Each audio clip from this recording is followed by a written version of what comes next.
n'igihe yantumaga ati uyu munsi ntuzambaye inkweto zifunze. Yego. Ntaza nambaye inkweto zifunguye. Tugiye guhura tutarakundana turebe amano gusa. Nta kibazo. Akaza aje kureba amano akareba okay. Ntekereza ko yaza gusanga ari nk'ukuntu ameze akaya. Dorcas na Papi Clever ni couple dukunda cyane turi benshi hano mu gihugu cyacu cy'u Rwanda, ariko ikibabaje cyane ubu ngo wasanga umuntu akobaje ati si ko Dorcas na Papi Clever ari couple ukunda, uzi amateka yayo, ese batangiye gukundana gute cyangwa si nyine mu macyane ikihe kintu kikubaka, ni irihe somo ubigiraho? Ugasanga urasubije ngo ntabwo nzi amateka yabo, nasomye nyine muri make yanze mbigiraho. Nyamuneka niyo mpamvu uyu munsi naguteguriye urugendo rw'aba bombi, ese bakundanye gute, ese ni irihe somo wabigiraho cyangwa si ni ikihe kintu nk'urubyiruko nk'umuntu ukiri mutoya ni irihe somo nyine mu makeya wakora kuri ino couple? Niba ino couple uyikunda ukaba uzi neza yuko iguhereza inspiration, ukaba uzi neza ko ari couple wifuza kuzagira urugo rumeze nk'urwabo, uze kwandika hasi muri comment ngo couple nkunda cyane, ushyire udutima twinshi cyane niba wumva nta kintu bigutwaye cyangwa si niba wumva nyine ino couple uyikunda cyangwa si iguha motivation.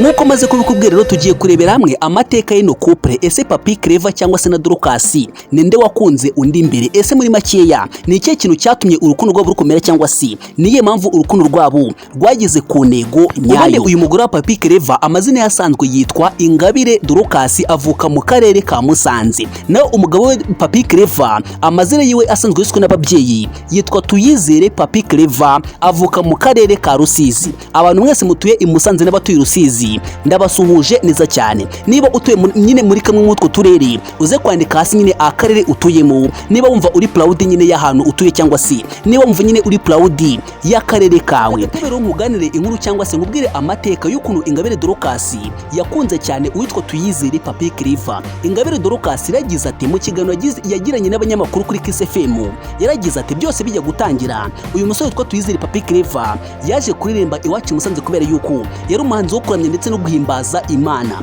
Noneho icyo gihe aza kuririmba i Musanze, njyewe nari naragiye ku ishuri cyangwa si nari nagiye ku ishuri. Noneho mvuye ku ishuri ikintu cyanangaje naje gusanga umusore mwiza cyane yabaye inkuru muri quartier yose cyangwa si muri societe yose.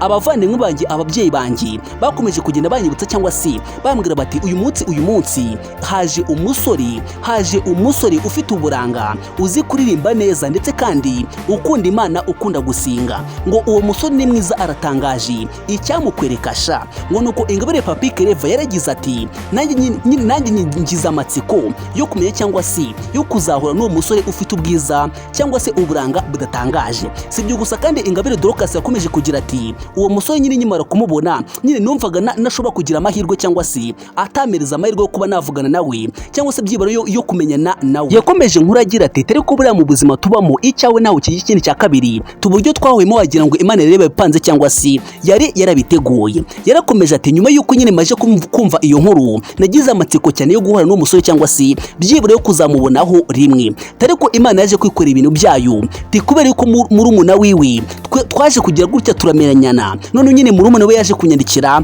atsabe yuko twajye tuganira. None amaje kunsaba yuko twajye tuganira nyine yambwiye yuko yifuza ko tuba inshuti bisanzwe.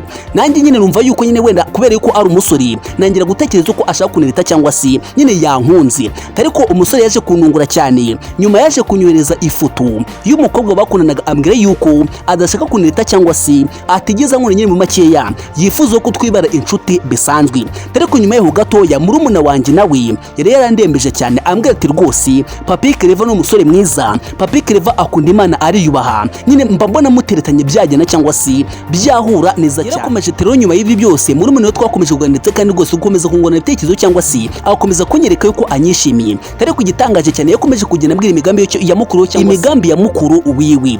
Ariko nyine naje gutungurwa cyane cyangwa si nanjye natangajwe n'uburyo namenyanyemo na mukuru we cyangwa si na murumuna wiwi. Icyo gihe yitwaga Musinga. Ariko murumuna wanjye nawe ni nkuko nabikubwiye yari yarandembeje cyangwa si yakundaga kumbwira ati rwose uyu musore ni mwiza, ateye neza kandi mba mbona yakubera cyangwa si mba mbona mwaba couple nyine ijyanye cyane. Dore ukuntu twaje gura cyangwa si umva ukuntu noneho byaje kurangira kera menyanye n'uwitwa Tuyizere Papi Clever.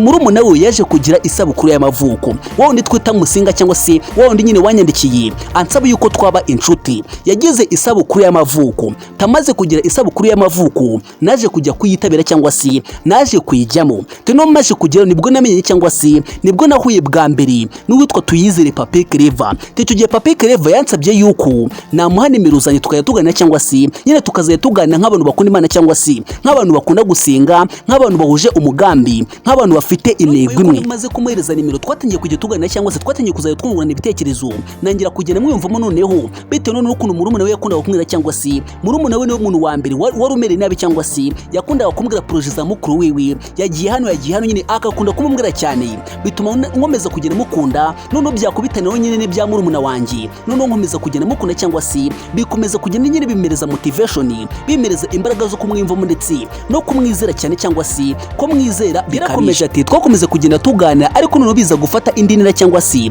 biza gufata urundi rwego, aho twatangiye kuzajya dusohokana cyangwa se tukaza dutemberana rimwe na rimwe. Noneho byatumye mukunda cyane, bituma mwiyumvamo, ariko nyine nkakomeza kumutinya cyangwa se nkatinya kubimubwira.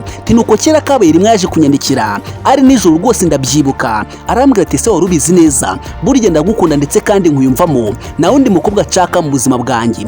Ariko icyo gihe nanjye ubwanjye nabwo naretsinziriye, kubera ko nari mfite abandi basore benshi baneritaga ndetse kandi rwose bari bafite amafaranga cyangwa se bamurushaga amafaranga. Ariko icyo gihe iryo joro niwo munsi wa mbere nishimye, nanjye nk'umukobwa nyine narirengagije cyangwa se naragerageje, namubwira ati rwose nyine reka mbanze mbitekerezo cyangwa se reka mbanze nyine muri makeya nsubize ubwenge kujya nyine muri makeya ngwereze igitekerezo, ariko nabanje kwigaho neza. Ingabire Dorcas rero yarakomeje ati nubwo nyine ibyo byose nabikoze cyangwa se nubwo nyine namubwiye ko ngiye kubanza kubitekerezaho, ariko nari mbizi neza yuko igisubizo nari mfite mu mutima wanjye ari yes, kubera ko nyine yari yaratinze cyangwa se yarameze nk'uworosuye uwabyukaga. Nyine numvaga nyine mu makeya inkweto yanjye ibonye iyayo. Rero nanjye nyine namubwiye yuko ndibuze kumusubiza mu gitondo cyangwa se ngiye kubanza nyine nkabitekerezaho.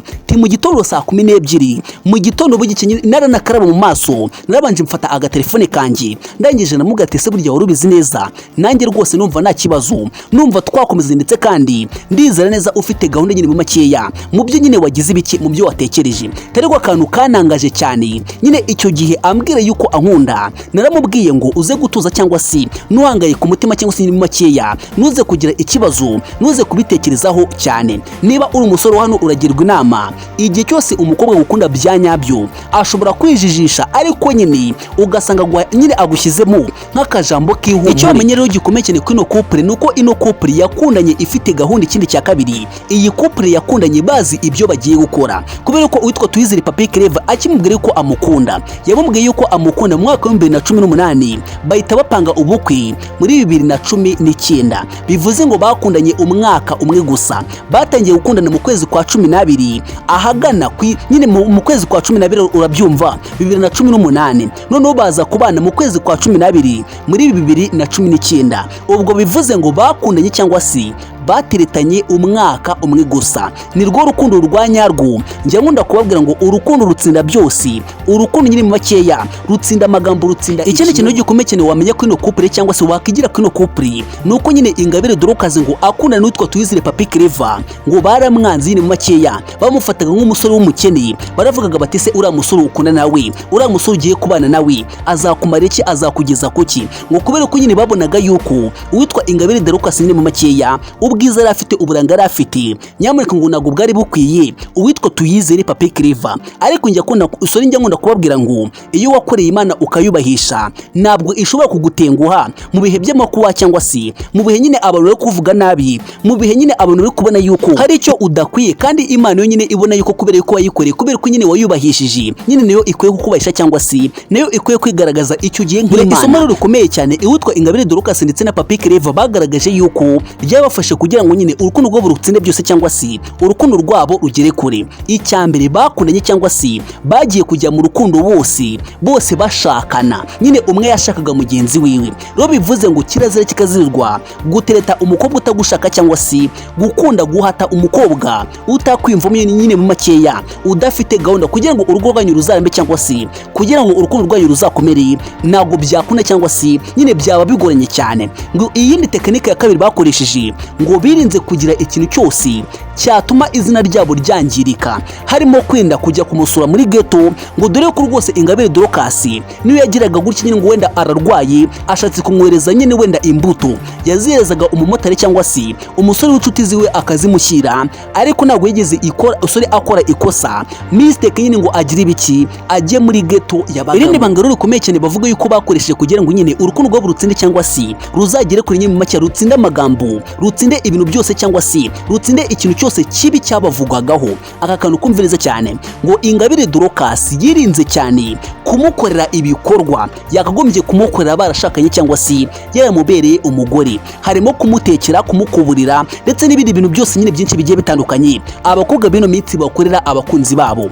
Ngo iyo ugiye gukora umusore ibintu nk'ibyo bituma nyine atazigira ibiki atazakwitaho igihe. Niba uri umukobwa ukaba uri umusore, nyamuneka rwose iyi yari inkuru ikomeye cyane ndetse kandi inkuru isiga isomo, inkuru yubaka society, inkuru ushobora kwigiraho ibintu byinshi. Urukundo rwa nyarwo nyamuneka rutsinda ibintu byose. Urukundo ntabwo ari amafaranga, ahubwo urukundo ni umutima, kubera ko umutima wa nyawo uzana amafaranga. Urukundo ntabwo ari amafaranga, ahubwo urukundo ni umutima, kubera yuko umutima mwiza, umutima wa nyawo iyo uhari nyine amafaranga, imitungo, ibintu biraza. Ese ku ruhande rwawe ino couple urayikunda? Niba uyikunda uze kwandika hasi muri comment ushyiraho nyine couple nkunda, nurangiza ubahereze udutima twinshi cyangwa se ubereke ubagaragarize urukundo. Ese ino video ukuyemo irihe somo? Niba wumva yuko hari message usigaranye uze gusiga igitekerezo uciye hasi muri comment. Iyi nkuru rero kumva rero niyo witwa Ingabire Dorcas ndetse no witwa Tuyizere Papi Clever bahuye bahujwe na murumuna cyangwa se